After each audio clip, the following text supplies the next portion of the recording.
हरि ओम।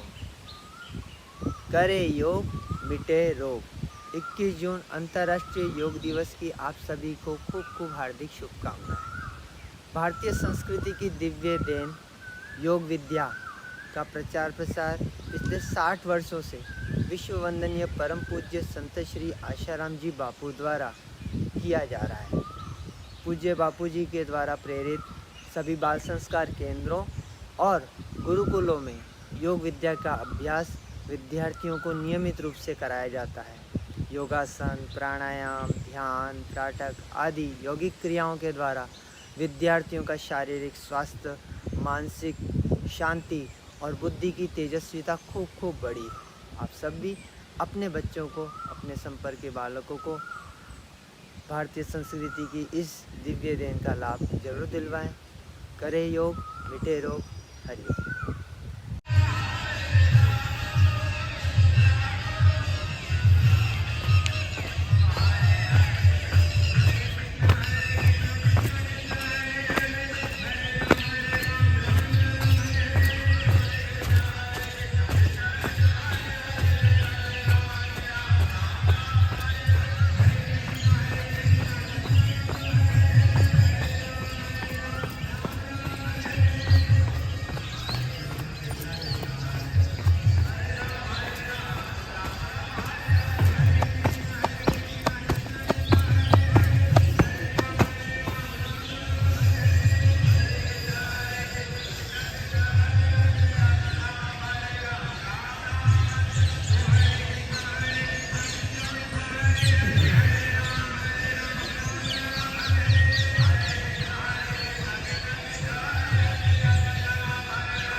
ये सूक्ष्म क्रियाएं हुई सब।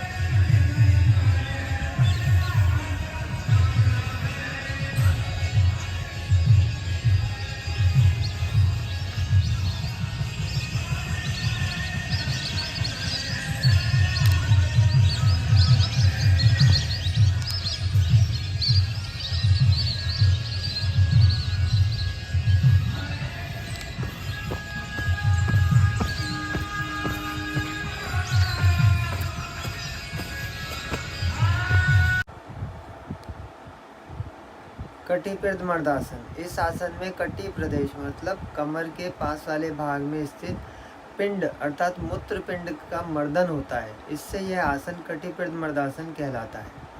इस आसन को करने से जो लाभ होते हैं वो हैं कि जिसको पथरी की तकलीफ हो उसे यह आसन भूखे पेट ठीक ढंग से करना चाहिए।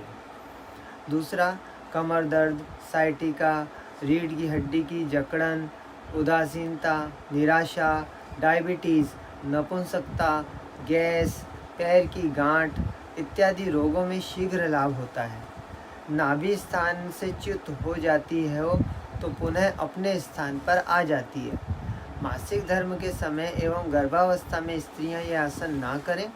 कब्ज का रोगी सुबह शौच जाने से पहले उषा पान करके यह आसन करे तो चमत्कारिक लाभ होता है। श्वास को अंदर भर के पेट को फुलाकर यह आसन करने से कब्ज जल्दी दूर होती है। सर्वांगासन। इस आसन से थायराइड नामक अंतःग्रंथि की शक्ति बढ़ती है। वहाँ रक्त संचार तीव्र गति से होने से उससे पोषण मिलता है। थायराइड के रोग दूर होते हैं। मंदाग्नि, अजीर्ण, कब्ज, अर्श, थायराइड का अल्प विकास, थोड़े दिनों का अपेंडिसाइटिस और साधारण गांठ, अंग विकार, असमय आया हुआ वृद्धत्व, दमा, कफ, चमड़ी के रोग, रक्त दोष, स्त्रियों को मासिक धर्म की अनियमितता एवं दर्द, मासिक न आना अथवा अधिक आना इत्यादि रोगों में इस आसन से लाभ होता है। नेत्र और मस्तिष्क की शक्ति बढ़ती है, उनके रोग दूर होते हैं। शीर्षासन करने से जो लाभ होते हैं वे सब लाभ सर्वांगासन और पश्चिमोत्तासन करने से मिल जाते हैं। हलासन।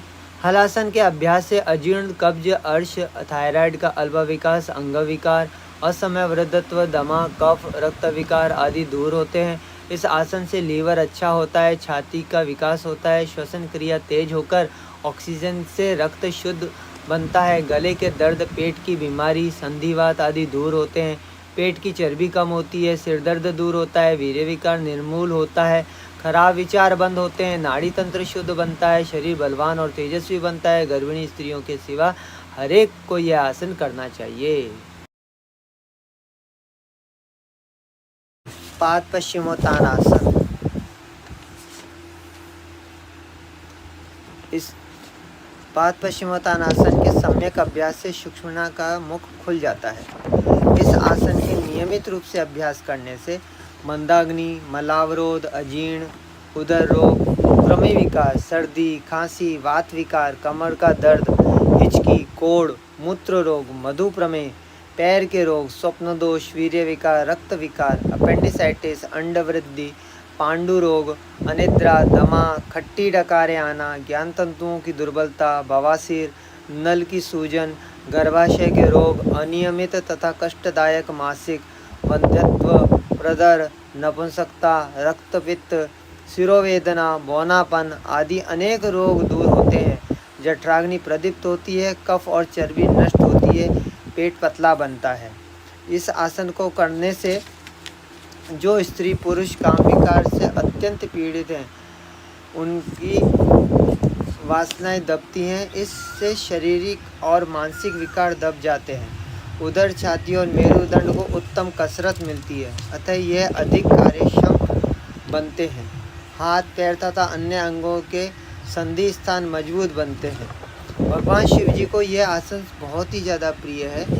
इस आसन को करने से सुषुम्ना नाड़ी का द्वार खुलता है और कुंडलिनी शक्ति तेजी से जागृत होती है। हरिओम। वज्रासन। वज्रासन का अर्थ है बलवान स्थिति। पाचन शक्ति, वीर्य शक्ति तथा स्नायु शक्ति देने वाला होने से यह आसन वज्रासन कहलाता है। वज्रासन के लाभ से शरीर का मध्य भाग सीधा रहता है, श्वास की गति मंद होने से आयु बढ़ती है, आँखों की ज्योति तेज होती है, वज्र नाड़ी अर्थात वीर्य धारा नाड़ी मजबूत बनती है, वीर्य का ऊर्ध्वगमन होने से शरीर वज्र जैसा बनता है। लंबे समय तक सरलता से ये आसन कर सकते हैं। इससे मन की चंचलता दूर होकर व्यक्ति स्थिर बुद्धि वाला बनता है। शरीर में रक्ताभिसरण ठीक से होकर शरीर निरोगी एवं सुंदर बनता है। भोजन के बाद इस आसन में बैठने से पाचन शक्ति तेज होती है, भोजन जल्दी हजम हो जाता है, पेट की वायु का नाश होता है, कब्ज दूर होकर पेट के तमाम रोग नष्ट होते हैं, पांडु रोग से मुक्ति मिलती है, रीढ़, कमर, जांघ, घुटनों और पैरों की शक्ति बढ़ती है, कमर और पैर का वायु रोग दूर होता है, स्मरण शक्ति में वृद्धि होती है, स्त्रियों के मासिक धर्म की अनियमितता जैसे रोग दूर होते हैं, शुक्र दोष, वीर्य दोष, घुटनों का दर्द आदि का नाश होता है, स्नायु पुष्ट होते हैं। स्फूर्ति बढ़ाने के लिए एवं मानसिक निराशा दूर करने के लिए यह आसन उपयोगी है। ध्यान के लिए भी यह आसन उत्तम है। इसके अभ्यास से शारीरिक स्फूर्ति एवं मानसिक प्रसन्नता प्रकट होती है। दिन प्रतिदिन शक्ति का संचय होता है, इसलिए शारीरिक बल में खूब वृद्धि होती है। हड्डियों के पोल आदि स्थानों में उत्पन्न होने वाले श्वेत कणों की संख्या में वृद्धि होने से आरोग्य का साम्राज्य स्थापित होता है।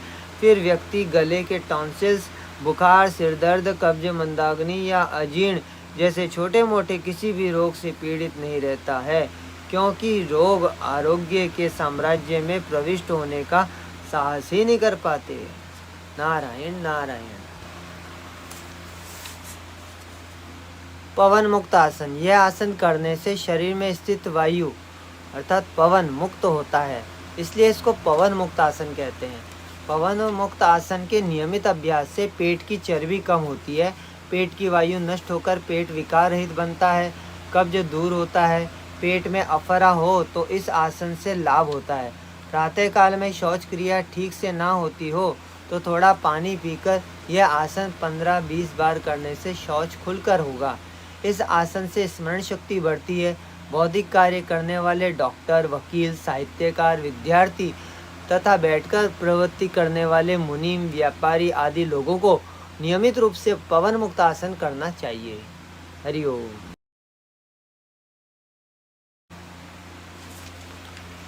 धनुरासन। इस आसन में शरीर की आकृति खींचे हुए धनुष जैसी बनती है, इसलिए इसको धनुरासन कहते हैं। धनुरासन के अभ्यास से पेट की चर्बी कम होती है, गैस दूर होती है, पेट के रोग नष्ट होते हैं, कब्ज में लाभ होता है, भूख खुलकर लगती है, छाती का दर्द दूर होता है, हृदय की धड़कन दूर होकर हृदय मजबूत बनता है, गले के तमाम रोग नष्ट होते हैं, आवाज़ मधुर बनती है, श्वास की प्रक्रिया व्यवस्थित चलती है, मुखाकृति सुंदर बनती है, आँखों की रोशनी बढ़ती है और तमाम रोग दूर होते हैं। हाथ पैर में होने वाला कंपन रुकता है, शरीर का सौंदर्य बढ़ता है, पेट के स्नायुओं में खिंचाव आने से पेट को अच्छा लाभ होता है, आंतों पर खूब दबाव पड़ने से पेट के अंगों पर भी दबाव पड़ता है, फलतः जठराग्नि तेज होती है, पाचन शक्ति बढ़ती है, वायु रोग नष्ट होते हैं, पेट के क्षेत्र में रक्त का संचार अधिक होता है। धनुरासन में भुजंगासन और शलभासन का समावेश हो जाने के कारण इन दोनों आसनों के लाभ मिलते हैं। स्त्रियों के लिए यह आसन खूब लाभदायक है, इससे मासिक धर्म के विकार, गर्भाशय के तमाम रोग दूर होते हैं। हरि ओम। नारायण नारायण। मयूरासन। इस आसन में मयूर अर्थात मोर की आकृति बनती है, इसलिए मयूर आसन कहा जाता है। मयूरासन करने से ब्रह्मचर्य पालन में सहायता मिलती है, पाचन तंत्र के अंगों की ओर रक्त का प्रवाह अधिक बढ़ने से वे अंग बलवान और कार्यशील बनते हैं, पेट के भीतर के भागों में दबाव पड़ने से उनकी शक्ति भी बढ़ती है, उदर के अंगों की शिथिलता और मंदाग्नि दूर करने में मयूरासन बहुत उपयोगी है। नारायण।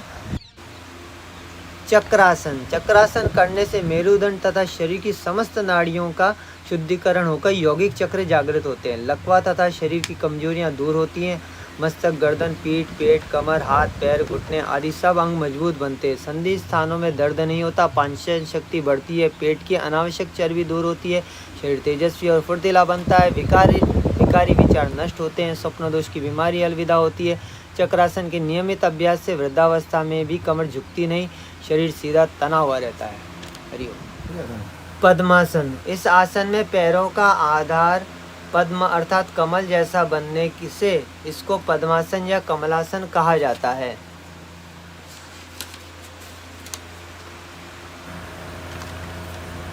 प्राणायाम के अभ्यास पूर्वक यह आसन करने से नाड़ी शुद्ध होकर आसन सिद्ध होता है। विशुद्ध नाड़ी तंत्र में योगी के विशुद्ध शरीर से में रोग की छाया तक नहीं रह सकती और वह स्वेच्छा से शरीर का त्याग कर सकता है। पद्मासन में बैठने से शरीर की ऐसी स्थिति बनती है जिससे श्वसन तंत्र, ज्ञान तंत्र और रक्ताभिसरण तंत्र सुव्यवस्थित ढंग से कार्य कर सकते हैं, फलतः जीवन शक्ति का विकास होता है। पद्मासन का अभ्यास करने वाले साधक के जीवन में एक विशेष आभा प्रकट होती है। इस आसन के द्वारा योगी, संत, महापुरुष महान हो गए हैं। पद्मासन के अभ्यास से उत्साह में वृद्धि होती है, स्वभाव में प्रसन्नता बढ़ती है, मुख तेजस्वी बनता है, बुद्धि का अलौकिक विकास होता है, चित्त में आनंद उल्लास रहता है, चिंता, शोक, दुख, शारीरिक विकार दब जाते हैं, कुविचार पलायन होकर सुविचार प्रकट होने लगते हैं। पद्मासन के अभ्यास से रजस और तमस के कारण व्यग्र हुआ चित्त शांत होता है, सत्व गुण में अत्यंत वृद्धि होती है। प्राणायाम, सात्विक मिताहार और सदाचार के साथ पद्मासन का अभ्यास करने से अंतःस्रावी ग्रंथियों को विशुद्ध रक्त मिलता है, फलतः ये व्यक्ति में कार्य शक्ति बढ़ने में भौतिक तथा आध्यात्मिक विकास से शीघ्र होता है। श्रम और कष्ट रहित 1 घंटे तक पद्मासन पर बैठने वाले व्यक्ति का मनोबल खूब बढ़ता है। भांग, गांजा, चरस, अफीम, मदिरा, तंबाकू आदि व्यसनों में फंसे हुए व्यक्ति यदि इन व्यसनों से मुक्त होने की भावना और दृढ़ निश्चय के साथ पद्मासन का अभ्यास करें तो उनके दुर्व्यसन सरलता से वे सदा के लिए छूट जाते हैं। चोरी, जुआ, व्यभिचार या हस्त मैथुन की बुरी आदत वाले युवक युवतियां भी इस आसन के द्वारा उन सब कुसंस्कारों से मुक्त हो सकते हैं। कुष्ठ, रक्तपित्त, पक्षाघात, मलावरोध से पैदा हुए रोग, क्षय, दमा, हिस्टीरिया, धातुक्षय, कैंसर, उदर विकृमि, त्वचा के रोग, वात कफ प्रकोप, नपुंसकत्व, वंध्यत्व आदि रोग पद्मासन के अभ्यास से नष्ट हो जाते हैं। अनिद्रा